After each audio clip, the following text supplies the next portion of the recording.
In this video, let us continue to study the special method of preparation of aldehyde. Previously, we studied about Rosenmann's reduction. Now here, let's study Stephen's reaction.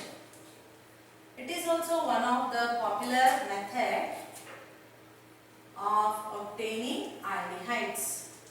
Often, questions will be focused upon these processes only in the exam. So let us see how we obtain aldehyde. For this, the starting material is a nitrite. Organic cyanides are otherwise also called nitriles, or else we can also call them as cyanohydrocarbons. Cyanohydrocarbons. Cyanides, organic cyanides are otherwise called nitriles. They can also be called by the name as cyanohydrocarbons. So cyanohydrocarbons, when treated with reducing agents like tin with HCl, this combination is a very good or a very strong reducing agent. They will release, when tin is treated with hydrochloric acid, of course concentrated hydrochloric acid, they will release nascent hydrogen. So this nascent hydrogen is obtained from the reducing agent, namely tin and HCl. Now let us see how this hydrogen thus released from the reducing agent is going to participate in this reaction. As you can see, there is triple bond linkage between carbon and nitrogen. This hydrogen will add up in the place of this triple bond. One hydrogen takes an attachment with the carbon, another hydrogen takes an attachment with nitrogen. So therefore, the triple bonded nature will get reduced to double bond. R C H double bond N H. Actually, the linkage will be there between carbon and nitrogen by double covalent bond. So let me just write it in a way that you can understand. So carbon and hydrogen will be linked by double covalent bond. Now, what is the second step? We landed up in the formation of enthymine, which we have previously learned also. So now let us see what is the next step. This is to be subjected to a process called acid hydrolysis. The product obtained in the first step is subjected to acid hydrolysis. Means what? We are treating water with an acid. So acid is usually represented by the proton. H plus indicates that we have used an acid. The used acid can be anything, maybe HCl or sulfuric acid, but we should take care to see that we are using a strong acid. So in the presence of an acid, the water will undergo splitting. That is why the name hydrolysis. Sorry, I made a mistake here. So hydrolysis, it is called hydrolysis because lysis of water molecule is taking place. Lysis means breaking down, and that is happening in presence of an acid. Therefore, the reaction is called acid hydrolysis. Very often, for the simplification, we write or represent acid hydrolysis either with a notation as H plus, or else this can also be represented as H2O bar H plus, means acid hydrolysis, or else simply H plus, or else we can also write it as HOH. These are the different ways that we can represent that the reaction is acid hydrolysis. Now here let me just write H plus. Now how will this water molecule be? It will be present as H2 and O in this particular case. Otherwise water molecules will be present as H plus and OH minus, or else HOH are the different forms that we can represent water.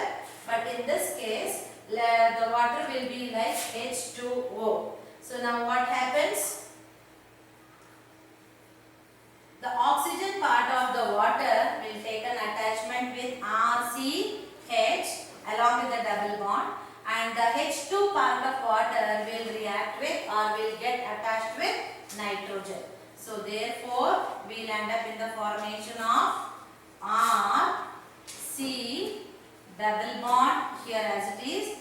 that place O comes and H is as it is. Along with that NH and this H2. So it will form NH3. H2 plus NH is NH3. So there we landed up in the formation of aldehyde. So this is the method of obtaining aldehyde from Stephen's reaction. Now let us take up an example for this. Now let us replace the R with CH3. So let us see what happens. CH3 single bond, C triple bond, N. The name of this compound. When you are writing it as nitrate, one root word you have to increase. So ethane nitrile will be the name of the starting material, or else you can also call this as this C and N taking together. Then it is called cyanomethane. So both are correct IUPAC nomenclature. Trivial name of this compound will be methyl cyanide. Methyl cyanide. So you can remember any of this name, but again I would advise you to stick on to its IUPAC nomenclature. When we are calling it as nitrile, remember to increase one root word. So the root word to be used here is eth, because we see two carbon atoms. If you are taking the cyano, C and N together, then this will be left out. So therefore the name you should be giving is cyanomethane. So cyanomethane is subjected to reduction by taking tin and HCl. So they release nascent hydrogen. So what is the product we are going to land up in? Instead of R, CH3, CH, double bond, NH. So what to be done for this? This is subjected further to the process of acid hydrolysis. So what happens when it is subjected to acid hydrolysis? Oxygen from water will get linked to this much of portion forming aldehyde, and H2 of the water will link here forming ammonia. So therefore we land up in the formation of CH3CHO. So we landed up in the formation of acetaldehyde as our aldehyde, and along with that, with this NH, H2 of the water combines forming ammonia. So thus we obtain aldehyde by Stephen's reduction. Now if we want to obtain aromatic aldehyde, what should be done? Starting material we should take is an aromatic cyanide, because in the example that I considered we had taken aliphatic cyanide. Now if we want to obtain an aromatic aldehyde, benzaldehyde, then we should have to replace R with C6H5. If we replace the starting material R with C6H5, the name of the compound will be cyanobenzene. Then this cyanobenzene, when subjected to all of this treatment, first with reduction and then to acid hydrolysis, will aid us benzaldehyde, and it will have the molecular formula as C6H5CHO. Of course, in that case also we obtain ammonia as one of the side products. Hope this video helps in understanding Stephen's reaction.